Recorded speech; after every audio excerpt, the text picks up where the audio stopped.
So Steph and Ayesha have been receiving a lot of criticism about this particular picture that he posted on his Instagram page. And some of this criticism is coming from Christians who are saying, oh, you're not representing God well. This is just doing too much. Y'all out here, y'all need to be doing all that. This is not of God.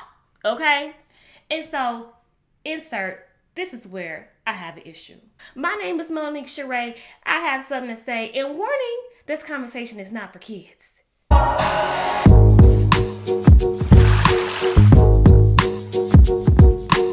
So as a woman who has grown up in church pretty much most of my life, as a single person, you were taught, hey, keep it holy, keep it righteous, wait on your husband before you start getting freaky and having sex, okay? Wait on a woman, wait on a man. Singles, get up out of that bed, okay? And so a lot of times we were preached to, we were taught about it, we were sometimes criticized about having sex before we got married. We had to repent, okay? Don't let the church, don't slip up and let the church find out that did something happen, or don't get pregnant before you get married. Listen, okay? The church will have a whole fit, all right? Okay, so we getting all this criticism and all this stuff. And so the subliminal messages are, hey, when you get married, you could just go ahead and be free and do all that stuff you want to do. Okay? But insert Steph and Ayesha's picture, married couple, okay? Married, and they're still receiving criticism. There is still criticism. Saints, what is the problem? Here's what I think the problem is. We talk a lot about having sex before marriage and waiting and abstaining, but we don't talk a lot about sex within the context of marriage. It's like when you get married, the sex conversation kind of just drops off. And it shouldn't be that way. We need to be talking about sex within the context of marriage, because you talked about it so much before I got married. Now that I am married, where's the conversation at? I remember this one particular time.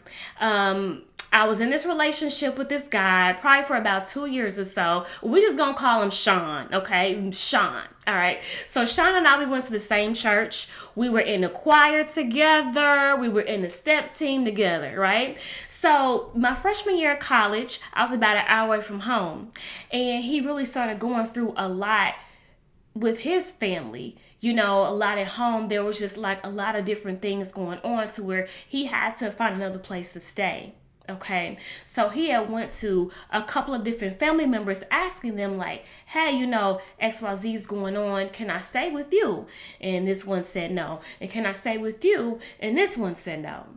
So he had called me up. I was in college, about an hour away. He had called me and he was like, hey, guess what? I was like, what? He was like, I'm staying at your place. I'm staying with your parents. And I was like, really? I had no idea that he had asked my parents if he can move in with them, temporarily. So I'm like, okay, all right. Child, when the church caught wind that Sean was staying at my parents' house, you would have thought that I was like Marilyn Monroe or somebody. You would have thought I'm a Marilyn Monroe. I was, like it was the criticism, the condemnation that we receive, particularly on me, again, and that's another conversation when it comes to stuff like this. I feel like the woman always gets it more than the man, but that's a different conversation. The criticism was real, okay? And I'm like, They don't even know what's going on. These people don't even know what's going on with his family life. Okay, 1, 2, I'm not even there most of the time. I'm away at school during the week. On the weekends, he would come get me and we would come back to my house with where my mom and stepdad was and my grandma. Okay, we all up in there watching movies. Okay, and so I just feel like this criticism is just too much. Probably the same people who are criticizing Steph and Ayesha Curry. Okay? And so what happened was, he talked to our pastor, and I will say that, we had a really good pastor. My pastor really cared about what Sean was going through, at his home life. Like he really cared about him. So it wasn't necessarily the pastor, it was church people. Okay, so then, but even with that, we still got sat down, meaning that, we couldn't sing in the choir. We had to step down from that. We had to step down from the step team. We had to sit down. We couldn't be active in ministry. Okay, so, now, so what happened was, he eventually, about 2 months later, he moved out, he got his own place, and that was that. And so, hey, I understand that you have to really, protect the integrity of the gospel. Okay, especially like in a leadership position, you're held to even a higher standard. So I'm not even mad at being sat down. But my thing is the criticism. Okay, the criticism that was then before I was married, now people are still receiving that same criticism, and that is my issue. Now listen, you don't have to agree with the picture being posted. My husband would never. Okay, Steph Curry posted that picture of him and his wife. My husband, he would never post a picture like that of him and I. I mean, he when it comes to taking selfies and posting them, he's like barely wanting to do it. Okay, so he would never do that.